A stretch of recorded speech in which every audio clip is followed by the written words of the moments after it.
사도신경 함께 읽으면서 예배 시작하겠습니다.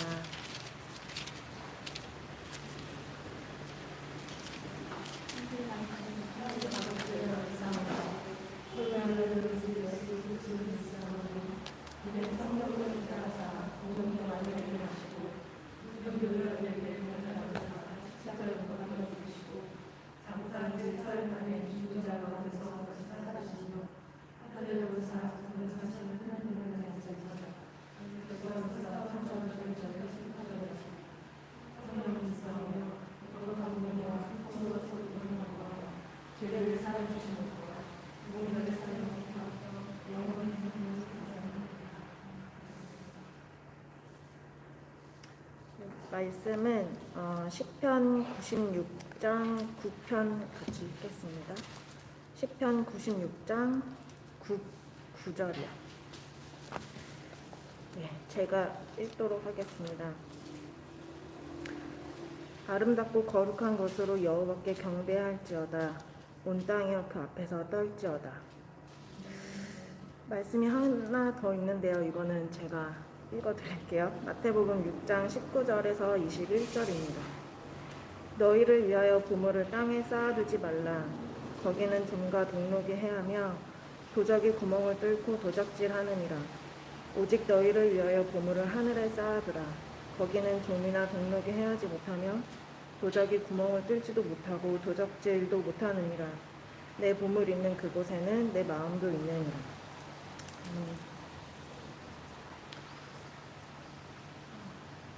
예배인도 다 이런 부담감으로 하시는 거 맞죠?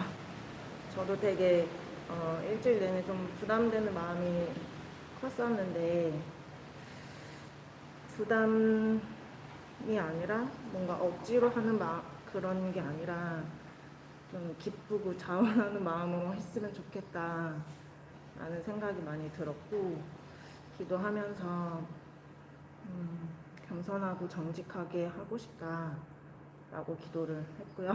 그렇게 해보도록 하겠습니다. 저는 요즘 일상 속에서 되게 평범하고 아무것도 없어 보이는 일상 같은데, 제 일상에서 이렇게 많이 너무 세밀하게 도와주시고 제 일상을 다 책임져 주시는 것 같고, 저의 하루하루에서 너무 세밀하게 인도해 주시는 것 같은 느낌을 많이 받고 있어요. 그래서 되게 아주 작은 것에 감사하고 작은 순간에 저만 느끼는 기쁨이 있지 않나 싶습니다. 상황은 사실 그냥 비슷비슷하고, 사실 제가 원하는 상황은 아니고 그렇기는 한데, 상황과 상관없는 감사와 기쁨이 좀 있는 것 같아요, 요즘 제 일상에. 그래서 사실 제가 두 번째 읽어드렸던 말씀이 제가 지금 일하는 이곳에 제 책상에 써있는 붙여놓은 말씀이거든요. 여기 오면서 처음 시작부터 받았던 말씀이고, 그래서 그 말씀을 늘 묵상하고 하는데, 요즘은 더 그런 나의 일상을 책임져 주시고 인도하시는 하나님을 느끼면서 내 일상을 주님께 드리고 싶다. 일상을 통해서 그냥 내가 하는 일은 똑같지만 내 마음이 주님을 예배하는 마음으로 하고 싶다. 그런 생각이 정말 많이 들거든요.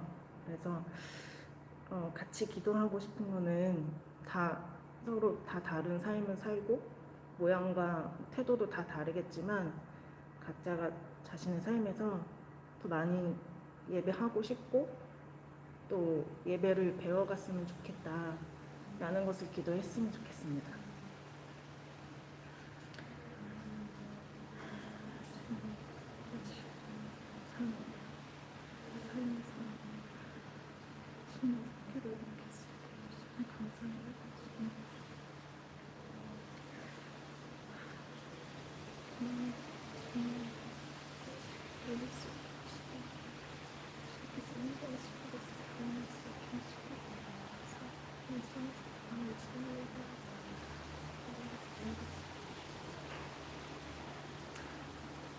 주님 감사합니다.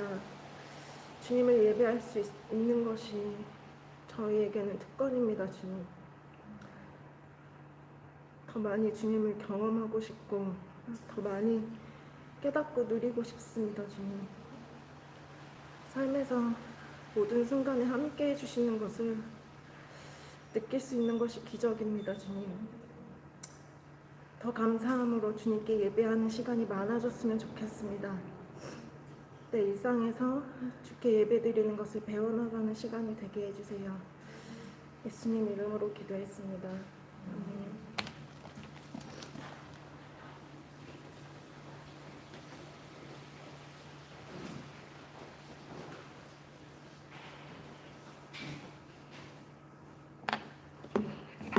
주가 일하시네 같이 찬양 드리겠습니다. 날이 저물어 갈 때 힘들에서 걸을 때 그때가 하나님의 때 내 힘으로 안 될 때 빈손으로 걸을 때 내가 고백해 여호와 이래 주가 일하시네 주가 일하시네 주께 아끼지 않는 자에게 주가 일하시네 주가 일하시네 신뢰하며 걷는 자에게 우리 모인 이곳에 주님 함께 계시네 누리네 아버지 은혜 적은 떡과 물고기 내 모든 걸 드릴 때 모두 고백해 여호와 이래 주가 일하시네 주가 일하시네 주께 아끼지 않는 자에게 주가 일하시네 주가 일하시네 신뢰하며 걷는 자에게 우리 모인 이곳에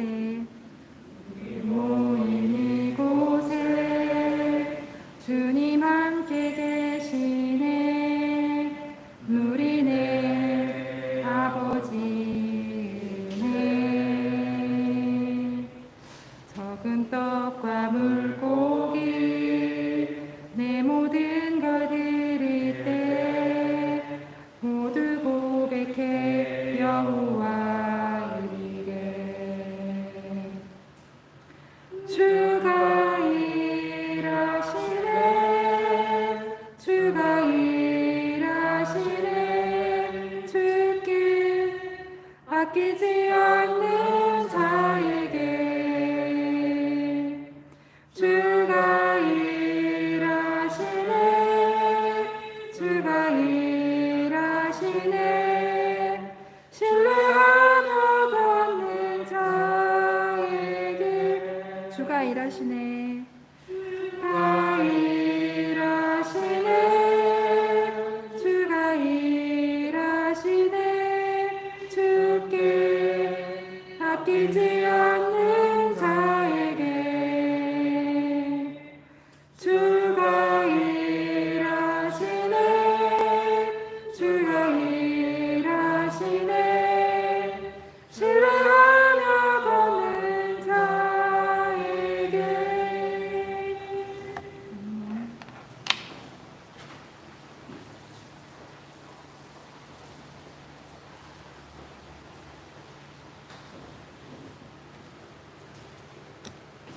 주님 감사합니다. 거룩한 주일에 저희를 불러주시고 예배드릴 수 있도록 인도하셔서 감사합니다. 주님을 기대하며 주님을 소망하며 나왔습니다. 말씀 가운데 주님을 만나고 주께서 하시는 말씀을 듣고 싶고 주님 내가 그 말씀을 따라서 순종하며 걷기를 원합니다. 하나님 우리 삶 속에서 주님의 역사하심이 드러나게 해주시옵시고 주님을 의지하며 주님을 신뢰하며 걸어갈 수 있도록 인도하옵소서. 주님께 나의 모든 것을 드리며 나의 일상을 드리며 내가 가진 모든 것을 드리며 주님께 나의 사랑을 고백하며 주님과 함께 동행함을 사모하는 마음으로 이끌어 주시옵소서. 하나님 우리들 삶 속에서 보호하시고 인도하시는 것을 날마다 느끼게 해주시옵시고 어려움에 처하거나 어려운 상황 속에서 주님 갈 길을 알지 못할 때에도 우리를 지키시고 보호하시며 이끌어 가시는 것을 알게 하여 주시옵소서. 예배를 통하여서 우리들의 마음이 더 주님을 사모하는 마음으로 주님을 더 바라는 마음으로 주님과 함께하고 싶은 마음을 변화되기를 원합니다. 말씀을 증거하시는 목사님 축복하시고 그 말씀을 준비하며 오랜 시간 동안 묵상하며 나눌 때 그 은혜가 우리에게 흘러가게 하여 주시옵소서. 하나님 예배를 통하여서 우리들이 새 힘을 공급받게 하시고 말씀으로 더욱더 믿음의 전진을 할 수 있도록 인도하여 주시옵소서. 감사를 드리며 예수님 이름으로 기도합니다. 아멘.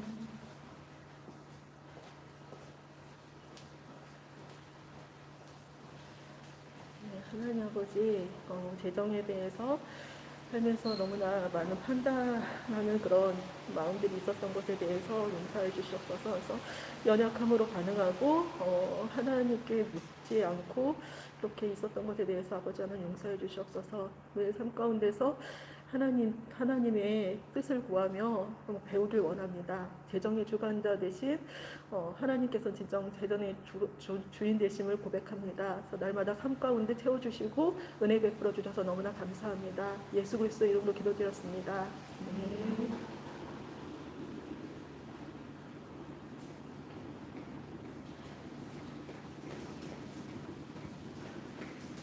광고는요, 신실감사님이 답례품으로 제육볶음을 각 가정에 다 하나씩 갖고 가시라고, 저기 뒤에 있으니까 꼭 가실 때 가져가시고 잘 먹겠습니다.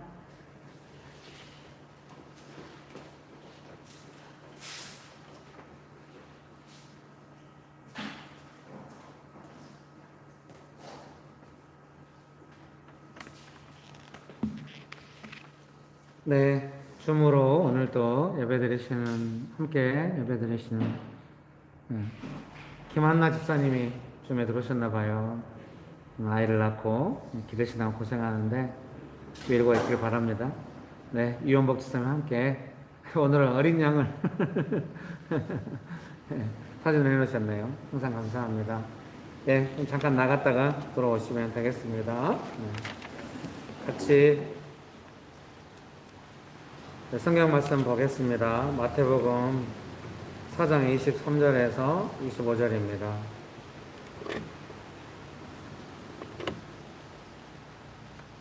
마태복음 4장 23절에서 25절 말씀.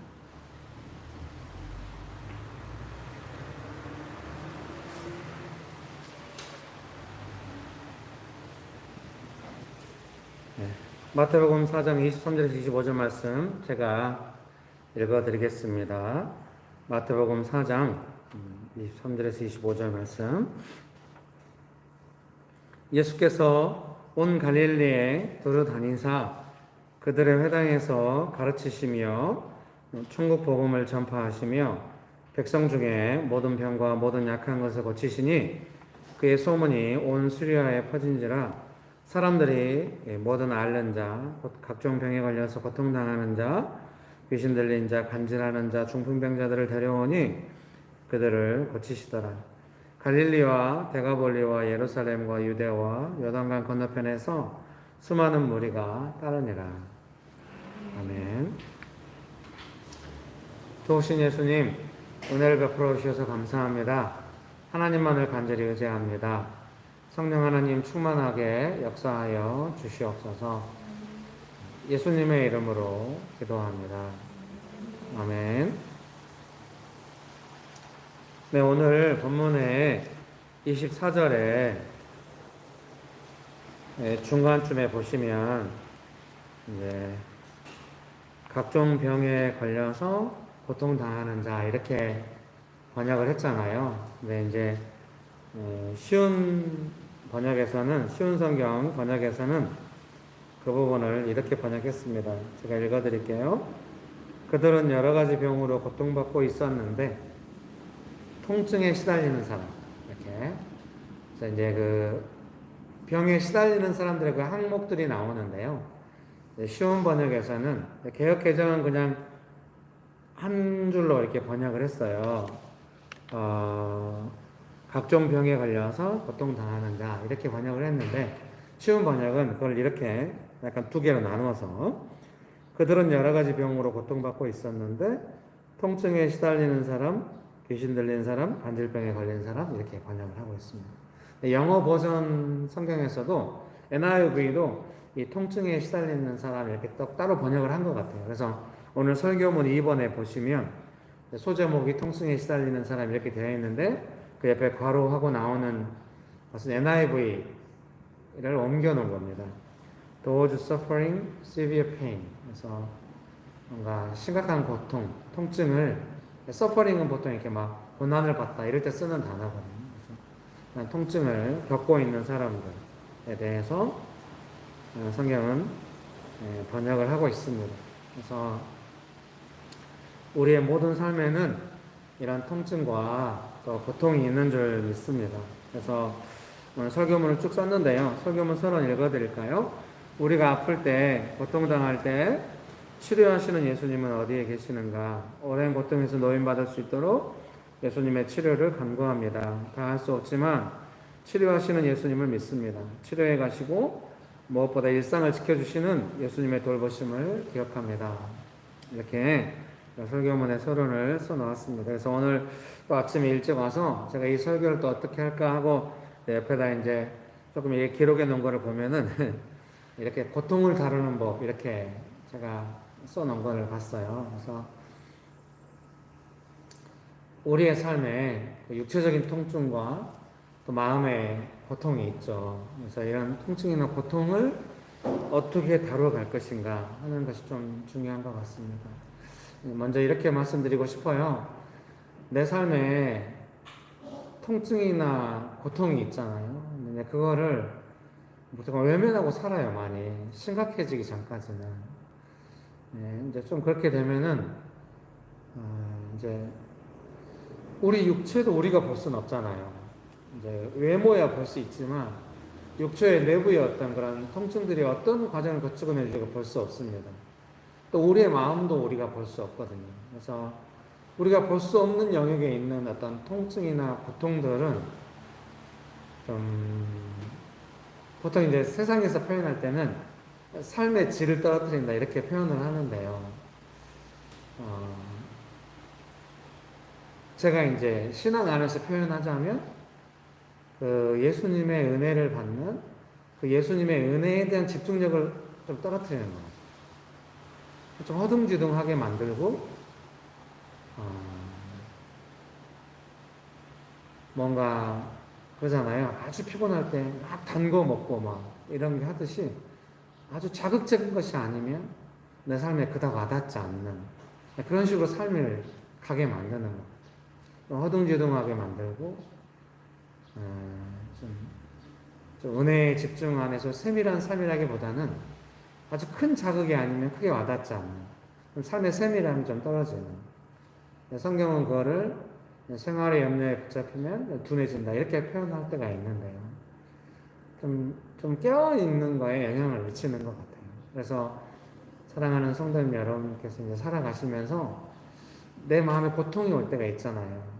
또 육체에 통증이 있을 때가 있습니다. 그거를 치료해 주시는 예수님께 치료받으시기를 바랍니다. 이게 방법이 없다고 생각하거나 아직 큰 문제는 아니니까 지나가지 마시고 예수님께 나의 고통에 대하여 나의 통증에 대하여 치료해 주시도록 은혜를 구할 필요가 있다는 생각이 듭니다. 예수님이 치료해 주시고 만져주시면 이제 건강한 삶, 영적으로도 세밀하고 은혜가 풍성한 삶을 살아갈 수가 있는 것이죠. 그렇게 조금 통증이나 고통을 외면한 채로 좀 허둥지둥하면서 좀 감각이 무뎌지면서 이렇게 살아가기 시작하면은 반드시 나의 연약함을 따라서 어떤 문제들에 반응하고 있는 어떤 그런 것들을 볼 수 있게 되는 거죠.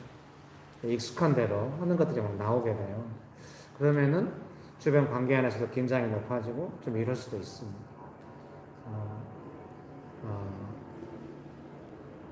더군다나 조금 오늘 이날 아침에 강조하고 싶은 것 중에 하나는 사랑하는 성도님 여러분께서 아마 여러분의 삶의 현장에서 은혜의 통로가 될 가망이 높은데, 그러니까 은혜를 구하고 그 은혜가 우리의 삶을 이끌어가기보다는 이제 그 통증과 고통이 우리의 삶을 이끌어가도록 허용해버릴 염려도 있다는 생각이 들어요. 그러니 내가 느끼는 어떤 통증이나 고통에 대하여 예수님께 치료해달라고 기도하면 의외로 많을 수도 있어요. 그래서 오늘 예배가 끝나시면 이제 즐겁게 또 식사도 하시고 하시면서 좀 조용히 좀 생각하는 시간을 좀 가지셔서 최근에 내가 외면하고 지나갔던 내 마음의 고통, 어떤 통증들이 있다고 한다면은 예수님께 치료해달라고 은혜를 구하실 필요가 있겠습니다. 예를 들면 아이가 학교 갔다 왔는데 엄마한테 막 초조하게 막 밥을 달라고 하는 거예요. 막 그래서 막 정신없이 먹고 이러는 거예요. 그럼 엄마가 아이한테 밥을 주면서 걱정하겠잖아요. 뭘 걱정할까요? 아, 얘가 평상시하고 다르네. 왜 이렇게 할까? 그러면서 걱정을 하겠죠. 그래서 엄마는 밥을 주지만 보다 엄마의 관심사는 어디에 있냐면 아이가 약간 이렇게 허둥지둥하고 급하게 밥을 찾아서 먹고 뭔가 자기 스스로 자기 삶에 대해서 세밀하게 살핌이 아니라 자유함이 아니라 막 활기차게 즐겁게 사는 것이 아니라 뭔가 이렇게 가는 이유가 뭔가 있을까 하면서 알아보려고 넌지시 물어보고 얘를 돌보고 막 이렇게 하잖아요. 우리도 예수님 앞에 살아갈 때 그런 걸 모르고 이렇게 막 지나갈 때가 있을 수 있는 거죠. 그래서 예수님 저의 마음에 지금 이제 설교를 들으시면 명확하게 인과관계가 다 떠오르지 않아도 뭔가 통증을 느꼈던 순간이나 고통의 순간을 좀 느끼실 수도 있어요. 그러면은 반드시 예수님 앞에 가서 예수님 제가 인간관계를 다 알 수 없고 제가 제 마음을 볼 수 없고 제 육체를 다 알 수 없지만 예수님을 아시는 적이 있습니다.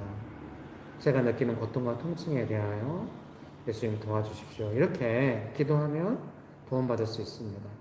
도움받는다고 할 때 이제 제가 이제 저도 이제 그렇게 기도를 해보면 제일 좋은 건 뭐냐면 마음이 가라앉고 은혜가 회복된다는 것이죠. 그래서 삶이 여전히 통증이 있을 수도 있고 그 고통에 대해서 완벽하게 내가 자유롭지 않다 할지라도 예수님께서 주시는 그 은혜의 통로가 다시 회복되고 살아있게 되는 것이죠. 여러분 믿으십니까? 또 한편으로 여기서 갑자기 이제 제가 생각드는 건 그 목사로서 성도님들이 약간 허둥지둥하고 막 이럴 때가 있을 거 아니에요. 그럼 제가 목사로서 어떻게 해야 돼요? 부모가 자녀를 돕듯이 저도 목사니까 뭔가 통증이 있나 보다 이러면서 예수님께 기도하면서 도와야 되는데 이 목사가 부족해가지고 도대체 왜 그러세요? 왜 평상시하고 달라요? 이렇게 했었습니다. 지금은 그렇게 안 하려고 합니다. 간절히 기도하는 것은 누군가 본인의 통증을 잘 모르고 허둥지둥할 때 좀 감각이 살아서 이렇게 자유로운 삶이 아닐 때 그때 어떻게 도울까 그런 부분에 고민을 또 하게 됩니다. 또 직장에 가셔서도 갑자기 막 이상한 반응이 오잖아요. 그건 어떤 면에서 다른 부분에 통증이 있어가지고 그럴 수도 있다는 것을 조금 이해하면 우리가 덜 당황할 수도 있다는 생각이 들어요. 백종원 씨가 하는 요리 프로그램 여러 개 있잖아요. 예. 이거 몰래카메라 아니죠? 오늘 뭐 반응하는 반응가? 뭐냐면은 그 백종원 씨가 하는 그 요리 프로그램 중에 그 이제 막 어려운 가게를 돕는 그런 프로 있잖아요. 근데 거기서 막 손님한테 너무 함부로 하는 주인이 나왔던 것 같아요. 근데 이제 백종원 씨가 이야기하기를 이분은 아마 손님들한테 상처를 많이 받은 것 같다고.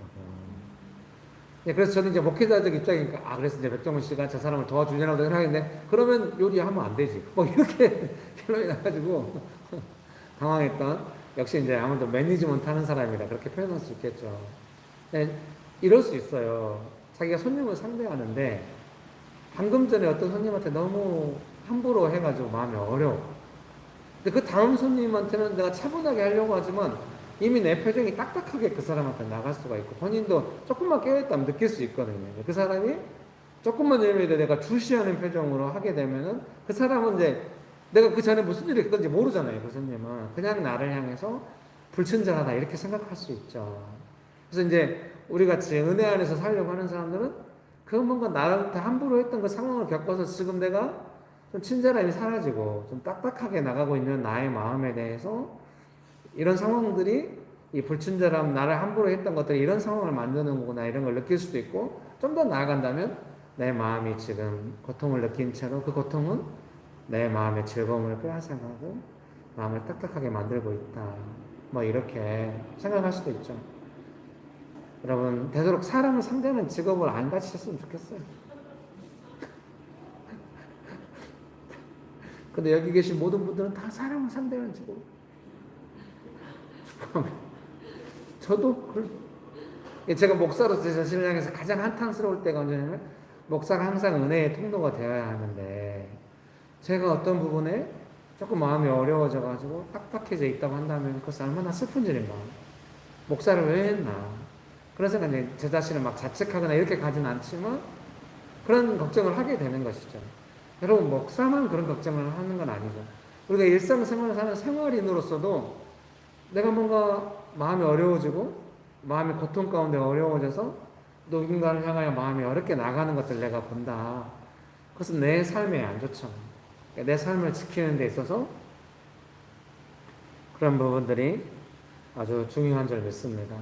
그래서 사랑하는 성도님 여러분, 고통을 다룰 때 제가 첫 번째로 말씀드리고 싶은 것은 언제나 우리의 고통과 통증을 치료하시는 예수님께 나아가서 그 좀 치료해 달라고 기도할 필요가 있다는 것입니다. 이거는 남이 대신해 줄 수는 없잖아요. 나의 통증이고 나의 고통이고 나의 믿음이고 예수님께서는 나를 치료해 주시기 때문에 내가 나아가서 인격적으로 살아계신 예수님께 치료받고 도움받고 그럴 필요가 있겠습니다. 그런 은혜가 가득하게 되시기를 주의 이름으로 축복합니다. 그렇게 되기 원하십니까? 옆에 분들에게 앞뒤로 한마디씩 할까요? 예수님은 당신의 고통을 치료하십니다. 네, 여러분 그런 은혜가 가득하게 되시기를 주의 이름으로 축복합니다. 그래서 이제 제가 또 이제 그 설교문 옆에 이렇게 써놨어요.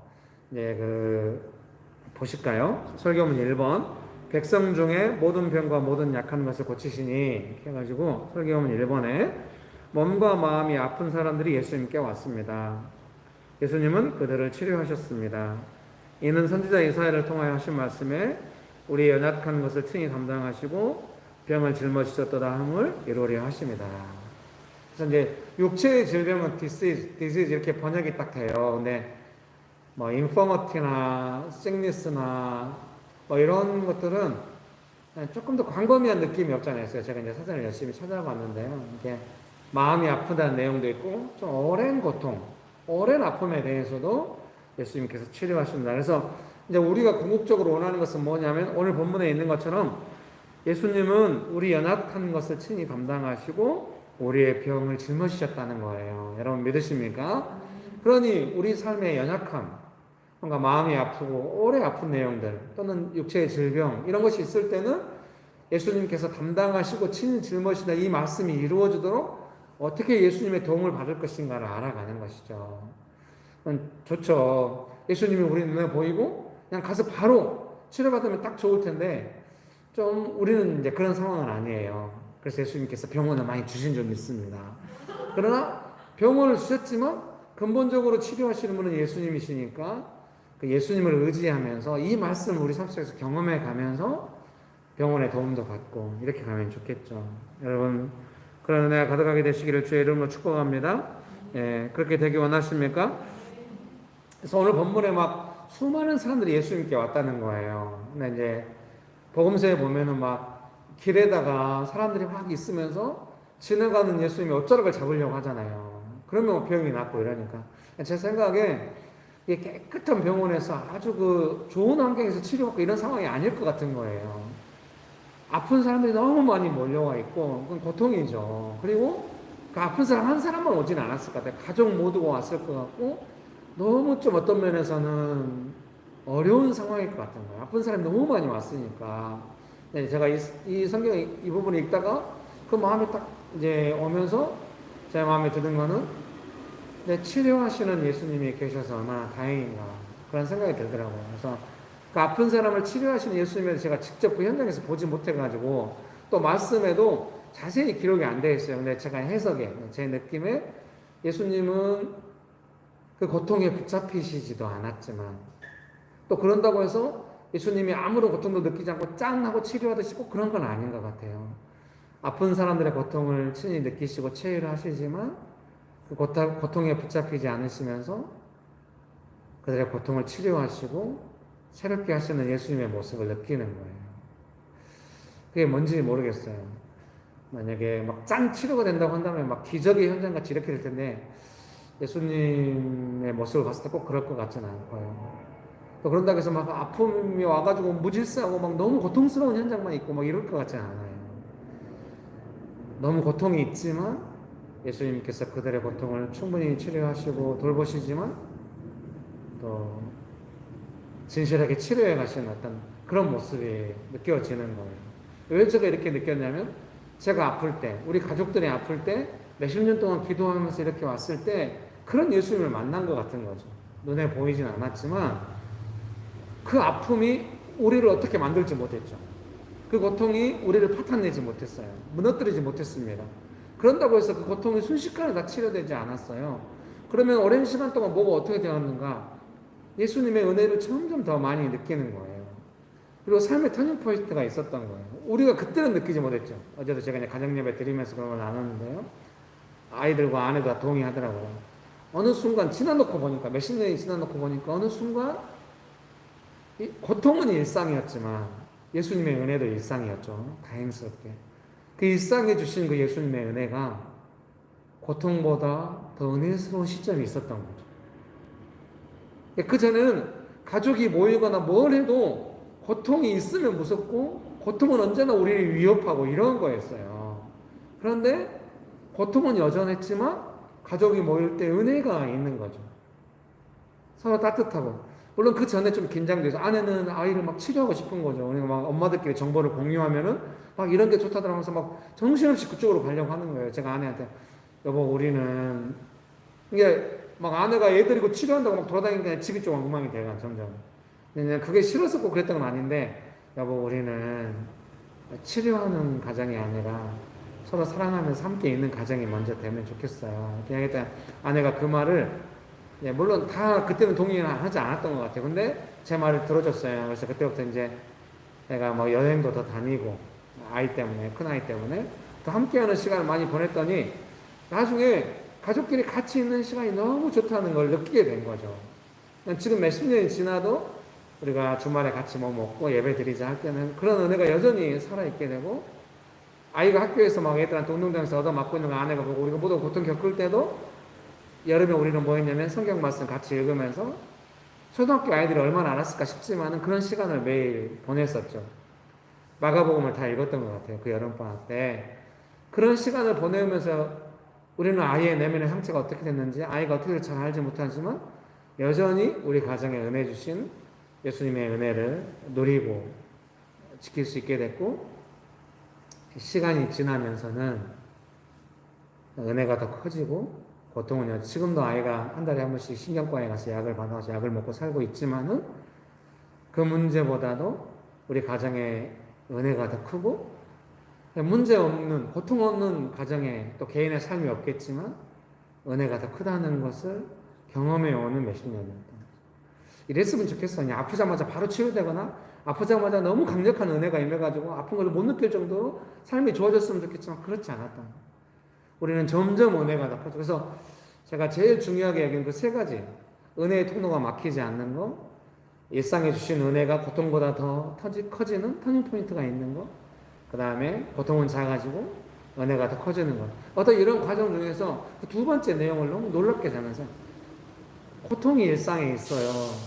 근데 매일매일 주시는 은혜가 그 은혜를 받을 때마다 좀 생각을 하는 거죠. 왜 은혜는 있는데 이 고통이 빨리 안 물러가나. 제가 생각할 때 은혜라고 하는 것은 고통이 아예 안 오거나 고통이 순식간에 물러가는 은혜였으면 좋겠는데 그런 일은 일어나지 않는 거예요. 그래도 은혜는 있고 그러면서 이제 지나와서 보니까 은혜가 더 커진 거죠. 고통은 여전하지만 어려서 막 119 부르면서 새벽에 뭐 어찌할 줄 모르면서 울면서 막 소리 지르면서 막 이렇게 쫓겨다녔던 밤새 응급실에 있다가 새벽에 오는 그런 전쟁 같은 삶은 지금도 고통은 있지만 그런 삶이 계속되진 않았고 예수님의 은혜가 우리를 훨씬 크게 하고 우리는 그 은혜 안에서 점점 더 강건해져 오는 것이죠. 그것을 저는 이렇게 이해하고 싶은 거죠. 예수님께서 우리의 통증과 고통을 짊어지시고 친히 감당해 가시는 그런 과정이었다. 이렇게 이해하고 싶은 거죠. 왜요? 그 고통을 통하여, 그 통증을 통하여 예수님 의지하는 것이 훨씬 커졌기 때문에. 그리고 일상 속에서 예수님 의지하면서 살아갈 수 있게 되었기 때문에. 그래서 고통과 그 통증은 우리에게 고통을 주었지만 다른 편으로 생각하면 더 큰 은혜를 부어주시는 그런 기회가 되었죠. 물론 그래도 안 아프면 좋겠어요. 그래도 안 아프면 좋겠지만 안 아플 수는 없잖아요. 제가 이제 이 말씀을 준비하면서도 성경에 주요하게 말씀하시는 그 아픔의 내용들이 내 삶에 아주 가까이 있구나. 설교문에다 쓰는 걸 여러분 미리 보셨으리라 생각해요. 저만 그러진 않으리라 생각해요. 사랑하는 성도님들의 삶에도 그런 고통과 통증은 가까이 와 있을 거예요. 그래서 오늘 예배를 드리면서 여러분께 권면하고 싶은 거예요. 우리를 치료하시는 예수님께 그 통증과 고통을 들고 가서 고쳐달라고 기도하고 의지하시면서 계속 의지하시면서 그 통증보다 고통보다 예수님의 은혜가 커지고 통증이 작아질 때까지 예수님을 의지하는 그런 은혜가 있게 되시기를 주의 이름으로 축복합니다. 그렇게 되기 원하십니까? 그런 은혜가 가득하게 되시기를 주의 이름으로 축복합니다. 네, 설교문 3번입니다. 고통 중에 예수님을 의지하는 것. 우리의 질병과 연약함을 친히 짊어지시는 예수님께서 우리와 함께 하신다는 것을 어떻게 느끼며 살아갈 수 있을까요? 우리가 겪는 고통만 있는 것이 아니라 치료하시는 예수님이 함께 계시다는 것을 어떻게 알고 동행할 수 있을까요? 잠깐 아픈 것도 있지만 대부분은 오래된 고통입니다. 나의 오랜 고통에 예수님과 함께 오랜 동행을 할 준비를 해야 합니다. 안 나을 거라든가 오래 아플 거라든가 이런 개념이 아닙니다. 예수님의 은혜가 나의 평생에 지속된다. 그런 말씀으로 드리고 싶은 것입니다. 여러분 믿습니까? 예수님의 은혜가 평생 지속되어서 그 은혜로 살아가는 삶을 말씀드리고 싶습니다. 고통이 단기간에 끝나지 않았고 치료가 한순간에 이루어지지 않았습니다. 그것은 우리 삶에 들어와서 함께 있었습니다. 그만큼이나 예수님의 치료하심, 짊어지심은 우리의 삶에 가까이 있습니다. 그러니 사랑하는 성도님 여러분, 내 삶에 다가오는 작은 고통이나 큰 고통이나 통증이나 끊임없이 예수님께 맡기면서 예수님께서 나의 고통과 통증을 짊어지신다고 하시는 거. 그래서 제가 일부 예배 때도 이제 설교 때 그런 내용을 나눴던 것 같은데요. 이렇게 내가 이제 아플 때 혼자 아프잖아요. 근데 병원 가도 그 아픔이 당장 치료되는 어떤 그런 마법은 일어나진 않잖아요. 병원 가도 아파요. 근데 병원 가면 뭐가 달라집니까? 나의 고통과 아픔이 치료하는 과정으로 옮겨가는 것이죠. 예수님 앞에 우리가 나아가서 한다고 하는, 그냥 병원에 간다고 하는 가장 큰 의미 중에 하나는 그런 것 같기도 해요. 아프는 것이, 고통이 순식간에 다 사라질 거다. 물론 그런 기도도 있겠지만 병원에 가면 그 치료 시스템 안에 내가 들어가는 것이죠. 치료를 받고 해가는 것이죠. 예수님 앞에 나아가서 우리가 예수님의 도움을 받을 때는 점점 나를 치료하시는 그 은혜 안에서 내 삶이 다루어져가는 그런 은혜가 있게 되는 것이죠. 그래서 삶이 고통에 시달리면서 뭔가 약간 허둥지둥하면서 사는 삶이 아니라 예수님의 은혜를 받으면서 그 고통과 통증이 점점 작아지는 삶으로 가는 과정 중에 있게 되는 것이죠. 이거를 눈에 보이게 설명할 수 없어서 아쉽습니다만은 그것은 은혜가 점점 더 강건해지는 삶으로 가는 것이죠. 그래서 삶의 구조가 바뀌어가는 과정일 수도 있다는 생각이 듭니다. 아픈 것대로 때로 허둥지둥 하다가 너무 고통이 심할 때 예수님 앞에 나가서 뭔가 도움을 구하지만 잘 안 되는 어떤 절망감이 있다거나 이런 삶이 아니라 매일매일 예수님을 의지하고 예수님과 동행하며 살면서 예수님의 은혜가 커지는 그런 삶으로 우리가 나아가고 있는 줄 믿습니다. 그런 은혜를 경험하게 되시기를 주의 이름으로 축복합니다. 여기 보면 결론입니다. 언제나 고통을 짊어지시는 예수님을 의지합니다. 나의 고통은 예수님께서 짊어져 주심으로 위로를 받고 노연할 수 있습니다. 그래서 하루를 살아갈 수 있습니다. 어느 순간 그 고통과 통증이 작아졌는가, 어느 순간 그 고통과 통증이 사라졌는가 잘 알지 못할 수 있어요. 왜요? 우리의 관점은 은혜 안에서 치료받고 그 은혜를 받는 것에 더 감각이 막 발달해 있을 수 있으니까. 은혜가 커질 때 고통이 줄어들고 고통이 작아지고 그 은혜는 더욱더 강건하게 우리의 삶을 은혜로 사는 삶으로, 고통 가운데 사는 삶이 아니라 은혜로 사는 삶으로 우리 이끌어 주신 줄 믿습니다. 믿으십니까? 혹시 이제 설교를 듣고 보니까 최근에 분명히 뭔가 통증들이 있었는데, 고통들이 있었는데 외면하고 지나와가지고 지금 뭔가 예수님의 도움이 필요하구나, 그런 생각이 드실 수 있어요. 그런 생각이 드시면은 좀 점검해야 할 것 중에 하나는 뭐냐면 그 예수님의 은혜를 받아서 은혜로 살아가는 어떤 시간들, 매일매일 은혜가 있는 어떤 그런 시간들의 어떤 그런 내용들을 점검해 볼 필요가 있다는 생각이 들어요. 왜냐하면 은혜가 풍성해서 사소하게 도와주시고 또 중요하게 도와주시고 은혜를 베풀었던 그 시간들이 지금 어떻게 진행되고 있는가, 그거를 점검해서 다시 은혜를 구하면서 나갈 필요가 있다는 생각이 듭니다. 왜냐하면 막 없는 통증 만들려고 이러지는 않겠지만 통증이나 고통 중심으로 먼저 생각하지 말고 은혜를 받아서 그 은혜 가운데 살았는데 그 은혜가 지금 어떻게 진행되고 있는지를 잘 점검해서 주님, 저는 오늘도 예수님 베풀으신 은혜가 필요합니다. 풍성하신 은혜를 구합니다. 그래서 그 은혜를 입어가지고 살아갈 수 있으면 좋겠습니다. 그런 은혜가 있게 되시기를 주의 이름으로 축복합니다. 네, 함께 찬송가 425장 한번 불러보겠습니다. 찬송가 425장입니다. 주님의 뜻을 이루소서.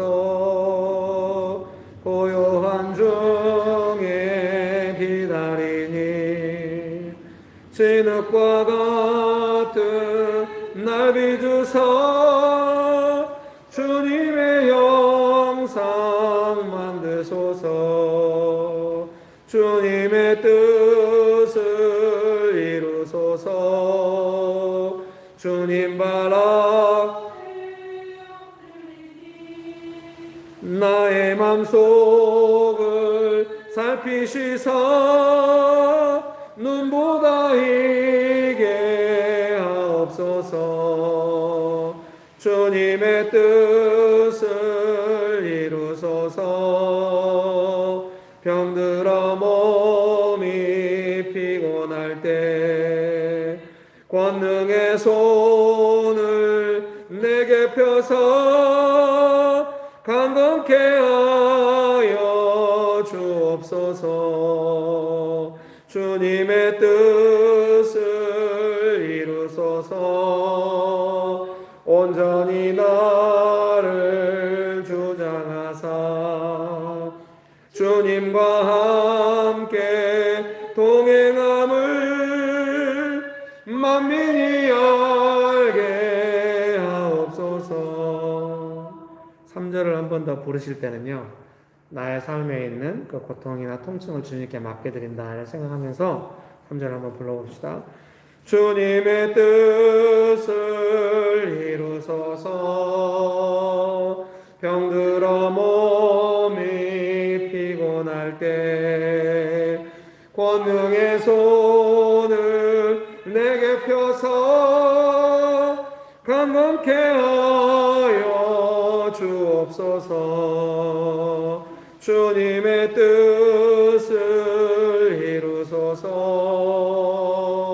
병들어 몸이 피곤할 때 권능의 손 손을 내게 펴서 강건케 하여 주옵소서. 내 삶의 고통이나 통증도 있지만 내 주변의 가족들의 어떤 고통이나 통증도 있을 수 있잖아요. 그때 예수님의 은혜가 필요한 것 같습니다. 아까 제가 설교 때 나누었던 것처럼 예수님은 이렇게 막 짱 치료하시거나 이런 것이 막 기적의 막 현장처럼 막 물론 금방 치료하시고 고통을 낫게 하시고 하셨습니다. 그러나 어떤 막 쇼나 기적처럼 이렇게 하지 않았죠. 사람들의 기대처럼 하지 않았고 예수님의 그 사역을 이루어 가셨습니다. 그런데 또 사람들의 고통이 너무 절절한데 예수님이 영향 받으실 수 있죠. 근데 그거보다는 은혜로 치료하시는 그 예수님의 은혜가 더 컸던 것을 기억합니다. 우리도 그런 예수님을 좀 닮아갔으면 좋겠습니다. 함께 고통에 빠져가지고 길을 잃어버린다든지 아니면 도망치고 싶다 담정한다든지 다른 데 가서 나의 딱딱한 삶이 나온다든지 이러지 않고 예수님을 의지하면서 우리의 고통과 통증을 짊어지시고 감당해 주시는 그 예수님께 맡겨드리고 예수님의 은혜를 받으면서 예수님을 따라가는 모습, 언제나 은혜의 통로로 살아 있었으면 좋겠습니다. 여러분 그렇게 되기 원하십니까? 그런 마음 가지고 3절 한 번 더 고르고 같이 기도합시다. 주님의 뜻을 이루소서. 병들어 몸이 피곤할 때 권능의 손을 내게 펴서 강건케 하여 주옵소서. 주님의 뜻을 이루소서. 병들어 몸이 피곤할 때 권능의 손을 내게 펴서 강건케 하여 주옵소서. 이 시간에 기도하실 때 주님 나의 고통과 통증에 대하여 예수님께 치료받기 원합니다. 기도하시겠습니다. 하케알라발라날라 힐리발라발라발라리오 홀리오발라날라 힐리발라발라날라 헤칼리빌리발라발라발레. 좋으신 예수님, 우리의 고통과 통증을 치료하시는 예수님이신 줄 믿습니다. 우리의 고통을 통증을 치료하시는 예수님 감사합니다. 할리아발라날라 힐리빌리발라 헤키빌리발라발라. 우리의 삶에 지나갔을 수도 있고 또 붙잡혔을 수도 있는 그 통증과 고통들에 대하여 예수님께 맡겨드리고 우리의 고통과 통증을 친히 담당하시고 감당해 주시는 그 예수님을 의지하고 치료받기 원합니다. 우리를 치료하시는 예수님 고쳐주시고 치료하시고 주님 새롭게 하여 주시옵소서. 여러분 한 번 더 기도하실 때는 주님 제가 통증에 붙잡혀서 고통스러운 삶으로 가고 싶지 않습니다. 그런다고 해서 아무 인격적인 결단 없이 뭐가 기적이 일어나기를 바라지 않겠습니다. 예수님 의지하고 은혜를 베푸신 예수님과 동행하는 삶을 살아가기 원합니다. 주님 예수님께 주신 은혜가 더 커지게 하여 주옵소서. 나의 삶의 고통에 예수님의 은혜가 더 커지게 하여 주옵소서. 여러분 그렇게 기도하기 원하십니까? 예수님의 은혜를 구합시다. 하케알라발라날라 힐리발라발라발라리오 홀리오발라날라 힐리알리빌리발라 헤키빌리발라. 좋으신 예수님, 우리의 삶에 각자가 겪는 고통과 통증이 있습니다. 주님, 이것을 떨쳐버리고 없는 것처럼 살고 싶었지만 잘 되지 않았고 예수님께 간간히 기도하긴 했지만 통증이 있었습니다. 때로는 통증에 붙잡힐 때가 있었습니다. 그러나 예수님 오늘 말씀을 통하여 우리가 기억합니다. 예수님은 우리를 치료하시는 분인 줄 기억합니다. 통증에 붙잡히지도 아니하시고 동행하시면서 친히 담당해 주시는 예수님을 기억합니다. 예수님, 우리가 이 일 가운데 우리의 고통과 통증 가운데 우리를 치료하시고 담당하시고 친히 감당하시는 예수님을 기억하며 예수님의 도움을 받기 원합니다. 주님의 뜻을 이루소서. 4절 한번 부를까요? 주님의 뜻을 이루소서. 온전히 나를 주장하사 주님과 함께 동행함을 만민이 알게 하옵소서. 아멘. 사랑하는 성도님 여러분, 은혜가 더 클 것입니다. 은혜는 영원히 지속될 것입니다. 사랑하는 성도님 여러분, 은혜를 의지하십시오. 좋으신 예수님, 우리의 삶의 통증이나 고통보다 예수님의 은혜가 더 크고 그 예수님의 은혜를 의지하며 살아갈 수 있도록 축복하여 주셔서 감사합니다. 예수님, 은혜로 저희를 고쳐주시고 치료하여 주셔서 감사합니다. 예수님의 이름으로 기도합니다. 아멘. 기도하시겠습니다.